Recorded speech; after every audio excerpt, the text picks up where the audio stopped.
Daniel Safalobaka, je pense qu'il y a des analystes politiques de Daniel Safalobaka. Ils ont un juriste, mon côté professeur, mon côté bangonne sur base corrompu. Non, non. Nazo ça y est, c'est son point de vue. C'est ok. Bah ça, le monde va filmer moi Bouzoba, le monde va faire pour moi. Donc, bah tu n'y as pas le monde va faire pour moi si. Mais l'église a investi à tâter. Et il faut travailler. Beau dialogue, c'est une émission Oyo Boulandakana www.potestv.com présentée par Noël Tanto. Obino Boulingaka Mingi, Abinga Mona Kombo ya Noël Tanto, El Periodiste Adel Momento. Moi, vraiment, il y a papa Ado Panzo Mfumu wa Congo, moi en Amérique, moi en Mfumu Kimbangu, donc Yozaliwana. Et Bouyebike Awa Tokundolaka, Awa Tokotaka Mingi Mina Basije. Et aujourd'hui, ce beau remarqué. Tozali les sous-suna apôtre Pida donc yepena Pida Kasongo yepena bosepela qui azonga les sociétés bampe ko soit na sijo ko Italie comment quelle est la religion ya peuple noir donc c'est-à-dire quelle est la religion d'un peuple africain donc c'est un peu ça na ko kene musika na yango et na beau dialogue ndé kaka boko découvrir makamba bongo na kiko pesa mbala moko Thomas Pida Mbote Thomas bonjour. Bonjour papa. Et c'est ma pour retrouver sur le plateau. Amen, c'est par la grâce de Dieu.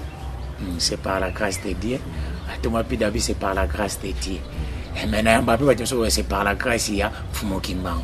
C'est-à-dire, les lois ne te consolent, parce que Thomas Pidazana pour nous éclaircir, quelle est la religion que le peuple noir, le peuple africain a coquille Sambela. Thomas Pida, si j'ai n'habité au monde, bon, et ça, sujet. Quand même ils ont mérité à la traiter. Je pense que Nangolo ensemble pesibiso na émission oyo a resonga biso penza pour que batebele bazala éclairer et beaucoup de ceux-là oyo ba s'écarter na droit chemin qui est le chemin de Dieu. Nzambe nalola nanzela émission oyo ayeba na kozongisa comme nanzela. Est-ce que Thomas Pida, ça vous arrive aussi des fois pour réfléchir pour nos ancêtres? Bon, pour réfléchir, je ne sais pas dans le sens où ils se posent la question. C'est-à-dire que nous avons mérité pour redevable, mais tu l'es là, tu allez dans la journée internationale, il y a des parents, il y a des cimetière. C'est-à-dire que ça vous arrive aussi des fois pour penser que dans ancêtres, au sein du pays, que ancêtres n'ont pas péché. Moi, je ne peux pas faire ça parce que je suis un chrétien véritable. Oui, Azali ancêtre, assis à l'écaille, le passé, et puis surtout Azali pour continuer la vie, c'est ça.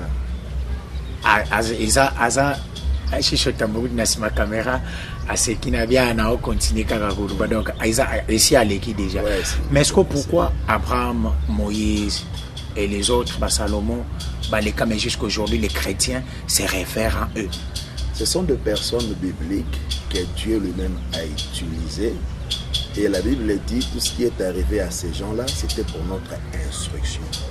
Bien qu'il était vrai que Abraham, Azalaki, Isaac, Jacob et tout le reste, l'objectif de Dieu, Azalaki a atteindre yo, a atteindre Ngaï. La raison pour laquelle donc Bazalaki Kanzelo a l'écart pour na comme la yonanga. Et balusi un peu mutu menangina na utuna mutuna pour comprendre les choses. Est-ce que bon ancêtre na biso? Bazalaki na bakoko na biso. Bazalaki un peu na avantage te ya kokota pe na kati ya Biblia. Pour na kolobela pe bango. Bon, tout dépend na message comme elle peut-être et non pas eu cette grâce que le message de la vérité qui est la parole de Dieu, qui est la bonne nouvelle selon Matthieu 14, 24, 14 selon Matthieu 24 ils n'ont pas peut-être eu cette grâce-là tu vois. En fait, c'est ce qui arrive, ce qui a fait que Bakoufa, Bakine dans la condition. Batika sans empreinte, sans même écritoire, mon côté, le Bélabango, et aussi exister, on peut aussi se référer à eux. Non, il y a déjà Tito Zolo Belango, nous reconnaissons qu'ils ont existé. Ok, nous reconnaissons qu'ils existaient déjà. Les lots à la base, si je n'ai pas ça, religion ni peuple noir au Sambela. Je pense que base, il y a un livre na yekaka na kati ya Bible na yo na Deutéronome 32 7 à 9 na habité sur Thomas okoki kotangela bisongo Deutéronome 32 7 à 9 7 à 9 Deutéronome 32 7 à 9 je lis au nom du Seigneur. 32 7 à 9 rappelle à ton souvenir les anciens jours, passe en revue les années génération par génération, interroge ton père et il te l'apprendra, te vieillards et ils te le diront. Quand le Très-Haut donna un héritage aux nations, quand il séparera les enfants des hommes, il fixa le limite de peuple d'après le nombre des enfants d'Israël. Pourquoi expliquer Bissona na mokuse kaka parce que TV zatam. Bon, en fait, ici, ce qui n'attend écriture, je vois que ça n'a rien à voir. Hein? Na makambo moko elisa lié na ba ancêtre oya biso. Écriture est claire déjà na cause bandana 8 quand le Très-Haut donna un héritage aux nations.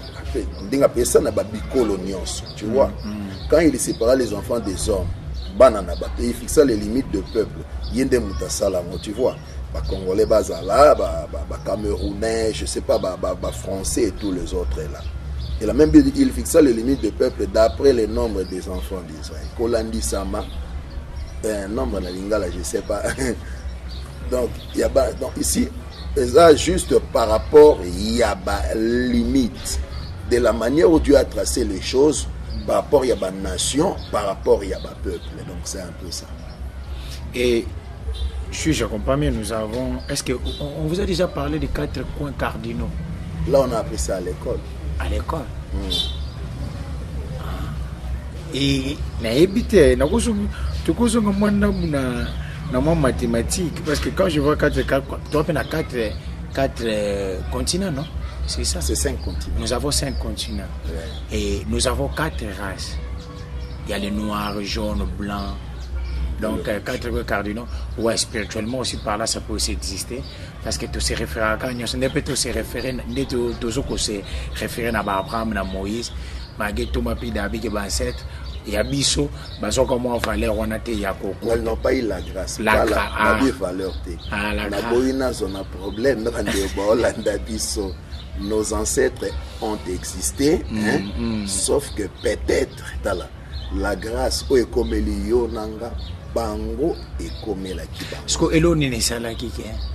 Et comme la biso, surtout biso africain, comme la kakaba occidentaux. Non, ce n'est même pas question des occidentaux, papa. L'évangile en soi est banni à Jérusalem. Le Seigneur lui-même l'avait dit. Hein? Est banni à Jérusalem. Ezotambola bikolo sima ya bikolo. Hein? Nakati ya marche na yangwana évangile et connaître petala babitumba ibeli. Donc il y a un linga ko conscientiser même ba frères, ba sœurs que ba yé ba kake. L'évangile ko ekomeli yo nanga lelo, hein? Oyo esali biso bana na Nzambe. Évangile oyo e valoriser biso lelo. Évangile oyo zo selela biso makambo epele ya malamu oyo tozo vivre et non seulement biso même na mabota na biso to tiaka ngona mitu na biso ke ezana bato oyo bakufa. Bakufa ti na nzela pone komela biso. Donc eza pena likambo ya osakana nango teza likambo ya kozonga avec beaucoup de considération et respect. Beaucoup de considération et respect. Et on vous a déjà parlé d'un prophète parce que Yosantoma Fumokimbango d'Antungono. Bon, en fait Kimbango oui na sinayoka. Oui, bien. Moi, je ne les connais pas parce que je n'ai pas vécu à son temps, c'est ça. Même son histoire, vous n'avez pas lu ça? Bon, j'ai appris son histoire, mais pas aussi dans la profondeur. Mais on me dira que c'était un prophète. Il était, je pense, je ne sais pas si protestait une histoire comme ça. Et lui-même, à sa mort, il n'avait pas laissé d'église. Donc, c'est ce que je connais de lui. Bref, quoi. Ah, donc lui-même, à sa mort, il n'a même pas laissé non, il n'a pas laissé une église. C'est-à-dire, mais... Au contraire, le Seigneur a dit... Tu es pierre, sur cette pierre, je bâtirai mon église. Donc c'est un peu ça. Donc, Fumokimbango, dès sa mort... Non, il n'a pas laissé une église. Et il y a une église. Non, c'est une référence. C'est sa descendance. Tu vois un peu. Ceux qui sont venus après. Lui, penser à leur manière peut-être je sais pas pour na bango c'est ça honorer ou quoi je sais pas pour ça la église wana ou bengaka ya ba nani église kimbangiste, c'est ça. Église kimbangiste, ouais. Mais on a aussi parlé d'une église des Noirs. Église des Noirs, vous voyez bien. Moi, je me rappelle d'une église comme ça. Il avait prêché un garçon, il était dans ça, mais Dieu merci, il s'est repenti, il est maintenant chrétien et il sert Dieu avec persévérance. Et aujourd'hui, apôtre ici, parce qu'il y a déjà des gens qui témoignent partout dans le monde. La religion nabino. Aujourd'hui, c'est purement, on va vraiment éclairer. Je pense qu'à la fin, on va un peu paraphraser par rapport à comment la différence que tu vas faire par rapport à cette église. Ou quelle est la religion que les peuples noirs peuvent prier. C'est-à-dire que Batumisu Bazalara, Bazokwa, Fumokima, Babimila, Fumokima, Babimila, bon, Nengo Tomapida, Nungozan, Babino, non, Tomapida, Bima, Nzila Wanoza, Eza Amabe, Yaka Nanzila, Fumokimo, Datuma, parce qu'aux noirs, faut zonga, c'est-à-dire, retour à l'authenticité, c'est-à-dire, faut faire d'abord, honorer d'abord votre religion et votre prophète. Parce que, avant de répondre aux questions, mais est-ce que parmi ces 5 continents, chaque continent a un prophète? Bon, en fait, dire que chaque continent a un prophète, nango, je ne sais pas. Mais ce qui est vrai, d'autres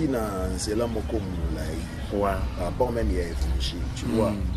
Seul Israël, à son temps, a une nation monothéiste qui adorait un seul Dieu et le véritable, tu vois. Et toutes les autres nations, Bazala qui n'a pas plusieurs dieux. À un moment même, c'était des nations polythéistes qui adoraient plusieurs dieux, le dieu de bois, le dieu de mer, le dieu de forêt. Il y en avait plusieurs. Mais la grâce pour nous est qu'elle est notre et le créateur de toutes ces choses-là. Merci. Thomas Pida. Nazongisko na mutuna na ngai. Est-ce que subamino ke lelo au travail sikoyo?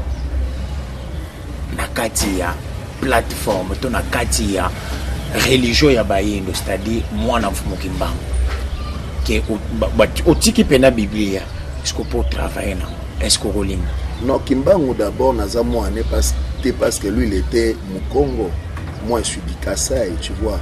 Rien que na ninga ba différence ya ba province déjà tozo kabwa toza dans la province mon côté, et je pense que ces enfants bazali oh na mona na mokoto Bamsous Baza, je sais pas, centre Kimbangi, c'est ça, non?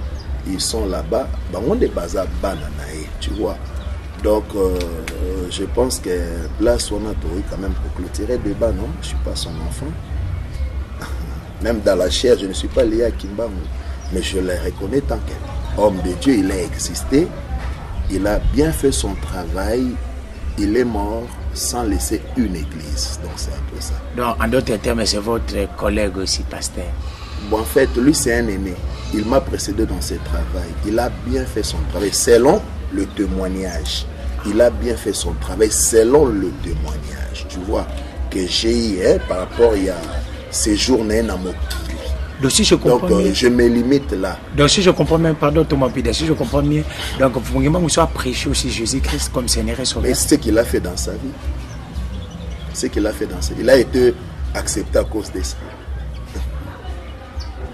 Moi aujourd'hui ça me fait mal quand je vois que les politiciens ne veulent pas valoriser notre religion. C'est-à-dire, aller aussi consulter même d'Angenda et l'autre là, vous avez cité à mon côté. Donc, des fois, ça me fait mal. Est-ce que vous savez c'est une religion islam? Ouais, l'islam, c'est une religion, je dirais quoi? C'est une religion, tu vois un peu. C'est une religion, en fait. Les religions, comme tu l'as dit, est à la base de la pratique, na bango, base na ndenge bango ba conseil ba kamakambu, et base na ndenge bango ba tambola. Tu vois un peu, donc je ne connais rien. Il y a Kati na bango. Vraiment parce que il y a Kimbangu na Koeba parce que d'abord il est congolais, tu vois. Quand même approche Moro Boena Nezali tant que congolais, bien qu'il soit, je sais pas ça, Butaba Congo. Et moi, je suis du Kasaï, tu vois un peu. Mais Royaume Congo, ils allaient à Kasaï. Bon, là, je sais pas.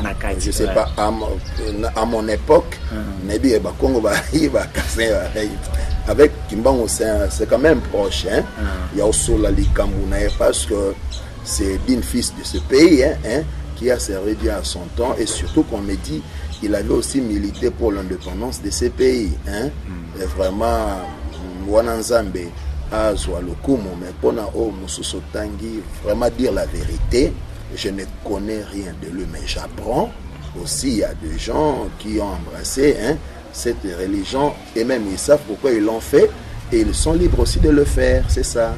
Et l'église catholique, bien ça vous dit quoi? Le catholique, c'est signifie l'église universelle. C'est ça l'église catholique. Et ça a la signification. Et les gens qui croient en Fumokimbangu d'Antungu, comment, qu'est-ce que vous pouvez... Oui. Mais il a dit des choses, comme on a dit, il a dit des choses vraies. Il fit un prophète. Il a dit des choses vraies. Oyo et Ezoko Kisama, Oyo pe mususu ekoko Kisama, c'est ça. Il y a d'autres collègues aussi, pasteur Babakeno. Il ne faut pas n'oser même pas parler de ce monsieur. Je connais un pasteur ici à Bandal, non? Quelque part là-bas à Bambolé. Dans son affiche là, à Tchapenda, il y a photo d'un détail magicien. Donc, est-ce que. Bon, tu sais, il fait un prophète. Il a fait son temps. Il est parti. Tout ça la paix à Bissot pour le bipeto selon que Dieu a fixé les temps par rapport à mais tant tout ça la paix à Bissot, mais il y a d'autres gens qui disent que non, Jésus-Christ a christianisme et la religion encore emporté, donc c'est pas vraiment passable pour nous les noirs. Yo en tant que Thomas, qu'est-ce que vous pouvez leur dire? La Bible dit déjà, chapitre version on a bien Jean 3,16, Dieu a tant aimé le monde, il a donné son Fils unique, enfin que quiconque. Il a aimé le monde, il n'a pas aimé les Juifs, il n'a pas aimé les Occidentaux, mais il a aimé le monde. Il a donné son Fils, enfin que quiconque. Cela ne dépend pas de race, cela ne dépend pas de nation, cela ne dépend pas, je dirais, des langues. Donc le salut est pour quiconque. Vous allez sauver, à coopérer, un point barre, c'est ça. Mais sans que va citer et ancêtres noirs aussi. Mais comment les citer? Ils ne sont pas dans le parcours de la Bible. Comment les citer? Quand la Bible, au Congo, je crois, c'était dans le concile, il y a le 3e siècle, ils ont rassemblé canaux et tout, et n'existait pas encore, c'est normal. Est-ce qu'on va comment on a la Bible? C'est ce que Dieu fait avec nous aujourd'hui. Peut-être il y a d'autres personnages, il y a la Bible. Mais il le fait aujourd'hui avec nous. Mais cela ne signifie pas que le rôle comme on a dans la Bible était non, comme on a dans la Bible. Est-ce croire à la coutume, croire à nos ancêtres en tant qu'être humain? Croire d'abord par rapport à nos ancêtres. À leur faisabilité. À leurs principes qui nous ont laissés. Bon, en fait, moi je me dis que nos ancêtres ont fait leur temps. Nos ancêtres, bon, je sais pas, ils étaient dans des trucs un peu compliqués. Ce qu'a fait l'un de mes ancêtres n'est pas contraire à la Bible. N'est pas contraire à la Bible. Si c'est contraire, bien qu'il soit mon ancêtre, je vais condamner ça avec la dernière énergie, car la Bible me dit de défendre la vérité et de pratiquer la justice, c'est ça. Thomas Pida, je comprends maintenant. Et quelle est la religion que le peuple noir a s'incline? Mais je l'ai dit, papa, tu sais, il y a une différence entre le christianisme et d'autres là où ils sont. Nous, le fondateur, c'est Dieu le Messie. Non, on comprend, l'avantage pour nous est que le fondateur du christianisme, c'est lui-même Dieu, le créateur de Kimbangu, de Mahomet, il y a batu nyonso, tu comprends un peu? C'est ça notre avantage. Et ce Dieu-là étant venu dans la chair, tu comprends un peu? Akenakati tombeau, hein? Et il est sorti de là jusqu'à ce jour. Le tombeau est vide, contrairement na baisme wana nyonso zotanga wana. Il miku wana bango eza na place bakundaka bango ezopola. Il faut même pas les comparer. Les nôtres, il faut même pas les comparer. Mais il ne mérite même d'être cité dans les lots de ces créatures. Non. Ce sont ces créatures. Kimbangu a parlé de Jésus, il a parlé de Dieu, papa. C'est un envoyé qui l'a envoyé. Ah, moi, si je comprends bien, vous êtes déchaîné parce que il y a des gens qui se comparent avec Dieu et non avec Jésus-Christ.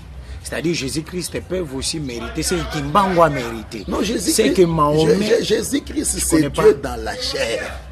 Ah. C'est Dieu lui-même dans la chair. C'est-à-dire, Dieu a pris une forme pour sauver l'humanité. Vous comprenez? C'est ça l'avantage. Et les gens disent que Kimbangu a vendu son âme, plutôt son âme pour le peuple noir, parce qu'il a voulu que le peuple noir puisse récupérer, s'accaparer plutôt de son bien. Bon, je ne sais pas, mais à ma connaissance, Kimbangu aime Makambouano Zolobati. Obazo attribué les. Kimbangu a lutté selon Onganayoka, il avait lutté pour le royaume, c'est ça. Okay, c'est bon. En utilisant la connaissance qu'il avait, en utilisant les dons qu'il avait, étant aussi quelqu'un que Dieu a utilisé à son temps, tu comprends un peu. Là, on ne peut pas le nier. Il ne faut pas qu'Ozouaka Kimbangu est à la Osangissena église Oyalelo Oyo Botamaki Simanaye. Au monde. Tout épargné moi mon wana. Mais bateau peut pas quoi non église wana paysa lokuta parce qu'ils ont cité le nom de Jésus-Christ. Kimbangu n'avait pas laissé une église. Mais il y a des gens que moi je connais se réclament être branamistes, tu vois un peu. Mais ils n'ont jamais vu Branham. Même Branham ils l'ont jamais vu. Mais Branham lui-même, il a prêché Jésus-Christ est le même hier, aujourd'hui, éternellement. Donc pour vous, adorer Kimbangu, adorer les bikeko, c'est-à-dire les statues, c'est à côté de la plaque. Dieu signifie celui qu'on adore. Tu comprends un peu? Hein? C'est là la symbole, celui qu'on adore. Adorer signifie reconnaître ce que Dieu est. Hein? Si vous bateau dans ce temps, bazalaki banane, est-ce que bazalaki banzambe to bateau normal? La réponse est là. Réalisation et ça là ici. La vitesse n'a qu'au moi 3 minutes et baki ça m'a réalisation. Toujours sur la télé, tu es quelque sur la bongo. Je pense que on a comprendre, bah tu peux aller on va comprendre. Ce que yo tout ma pide, ce que yo ni nyoko yebisa na bato yo bazo bebisa pe makambo ya malamu mfungi mbango atika. Ngaso lubina na cité na ko cité na ngabango. Next man. Neti papa nkusa zo bebisa makambo ya mfungi mbango. Les autres vont bébisa. Gloire soit rendue à Dieu que je sois étranger dans tout ça. Et les autres possible bah comme ici bana batu.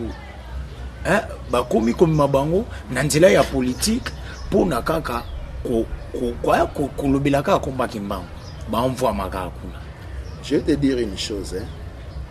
Dans Bolobela Kimbango, on ne pensait pas que un personnage local Kimbango de son état hein azara Kimbangu wa famille na non. Oh bon. A comme personnage moko oyo ya mboka mobimba, comme personnage oyo mokili monde entier ezota. Parce qu'il y a de ceux-là qui pensent que non son nom lobela même pasteur boye être comme le roi bien privé na maté.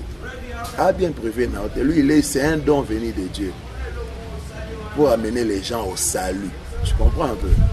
Pour amener les gens au salut. C'est ça notre travail, mon frère. Et nous prêchons Jésus-Christ crucifié. C'est lui le véritable Dieu. C'est le seul à avoir sa tombe vide. Il avait dit lui-même qu'il était venu du ciel. À sa fin, à Zongipe Namapata, Nami Swabato. Ce qu'il a dit au début, c'est ce qu'il a accompli à sa fin dans son ministère sur cette terre. Il est monté là où il était venu. Papa, ne comparez pas quelqu'un comme ça avec tous les autres, papa. Lui, c'est le maître, lui, c'est l'absolu, lui, c'est le sommet, lui, c'est donc, dans l'icône, c'est lui, Jésus-Christ, l'unique, le seul, le véritable Dieu, incomparable, imbattable, invincible, papa. C'est lui. Bato bazo bonga la mitema na kombo na ye, bato ba cancer bazo bika. Dala, bato ba mbasu bazo bika. Mais c'est les qui te peso bima. Ngana zoloba oyo ezo salama na biso rien que na kombo ya Yesu. OK.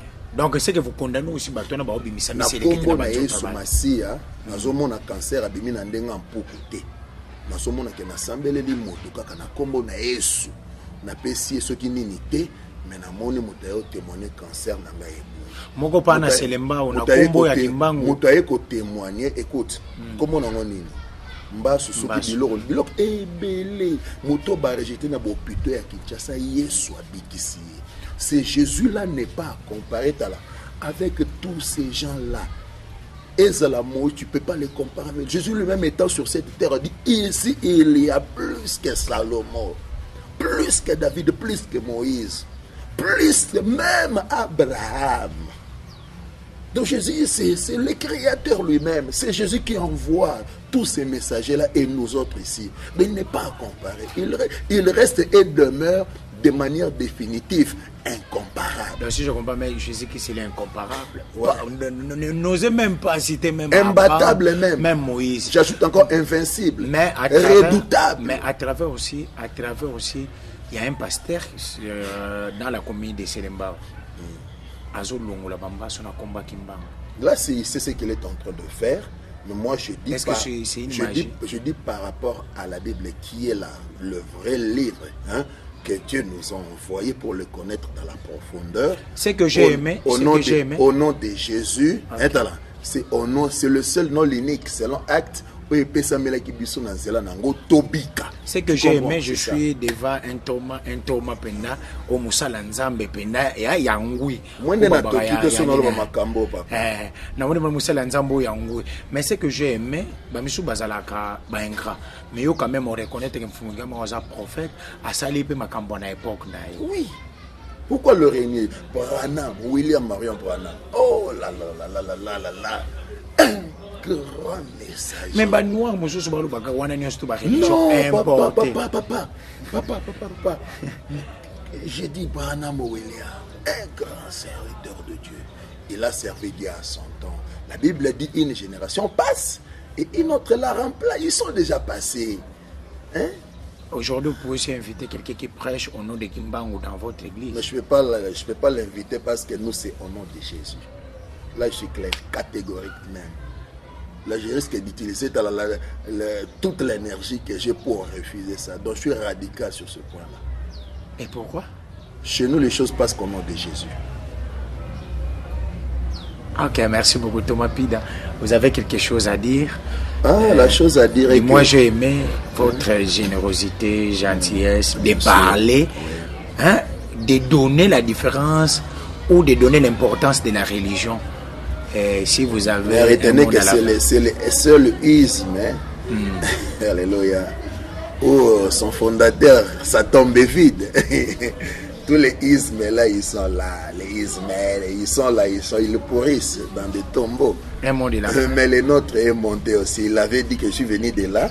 Et 3 ans et demi après, il est retourné après son ministère. Et Paul dit, s'il n'était pas ressuscité, notre foi serait vaine. Gloire soit rendue à Dieu de ce que pourquoi pas citer aussi Kassongo a dit, Tantou a dit, Ntambo a dit, toujours Paul, Moïse, moi, je dis, Abraham. Mais papa, la Bible dit toute écriture est inspirée de Dieu. Quand Paul parlait, c'était Dieu a ouvert la bouche, il nous transmettait l'insigne. Est-ce que comme par hasard Dieu n'était pas, il n'était pas égoïste?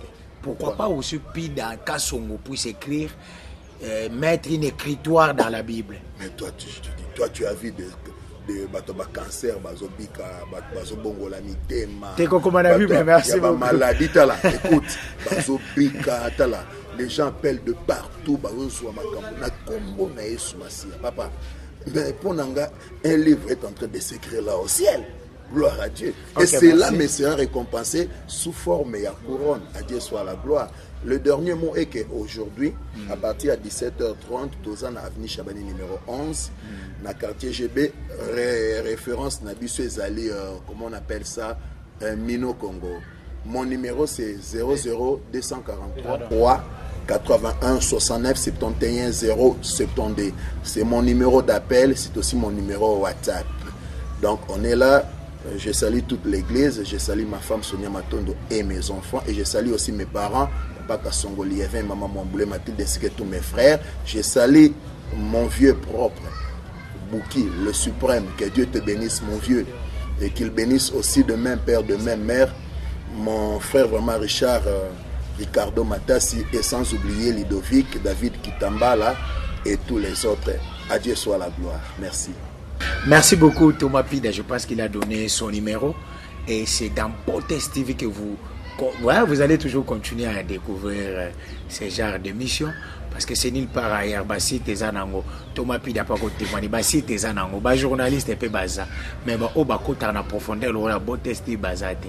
O a kocha tembe bo c'est la calamité les sous Thomas Pida ko jomoko ya balobeli ya Potest TV. Tokolobisa pena Thomas Pida pour un moment pena koma epena talaka donc parce que mais tout n'a pas TV za la caméra za rafa caméra na chi chez ça facilité pour nous répondre. Moi je j'en félicite parce que les 6 jours tout solo la nango et puis c'est ba pasteur nyo sauté par rapport nyo sauté la katia ko moi ba répondre nango. Moi je salue la sagesse ya Thomas Pida parce qu'il a dit à nous répondre par rapport à question ba pasteur musu ba kimaka. Mais na habité calamité n'a proposé pe pasteur Thomas Pida na montu mo église des noirs tout ça la moi débat te ba toujours ko fongola bino ba mutu to comprendre religion ni autre qu'on a pas si za munene. Donc quant à moi je vous dis merci et tokutani na numéro muso na kosenga Thomas Pida ceux qui a le CPL na tchabanga confrontation na mo église des noirs. Je pense qu'à accepter pour aller à za missionner ça pour nous éclaircir mokili. Je dis merci à tous ces gens-là qui me soutiennent. Je parle directement dire merci à Papi Bata na Chicago, à Papa Iber Mwandu na Katia Dallas, à Eric Tino no Cointro kuna na Santiago na Chili, na kepe kopesa mbote bongo na Adriette Tino na États-Unis toujours. Oncle Diane Motema, maman Henriette, maman Lolia, maman na Oracle, maman na Ordi Matumona donc Thomas Pida après ça appelle numéro na ya ongle Robenga pe poyo monde no pena ya Thomas Pida donc azaliwana moi pe matata pe kozala na vie moi prompe Thomas Pida za numéro ne zalo ko benga payer na kepe ça pe mote bongo na Miss Florence Bandou maman d'honneur la famille de Caire en forme on a en France le playboy Papi Mukonde maman Denise Kumbu na Allemagne, apôtre Ndongala, maman Litimba Efrazi, maman Pascaline na français, maman Pascaline a pris son beauté, maman Lumeya, maman Bayekula, Joboke, bino yango on a pris son tumbote na adopanzo mfumo Congo mwana mfumo Kimbangu na ope yango yo et na pesipe merci na équipe technique na zalaki bongo na chiso chez nous c'est l'intelligence asimbe des caméras donc yende bangonde bazala wana pona ko bimisa ngai liboso na bino et Denis Bouene réalisateur exceptionnel bonjour et donc azali pa kozala kaka. Quant à moi je vous dis bye, rendez-vous au prochain numéro.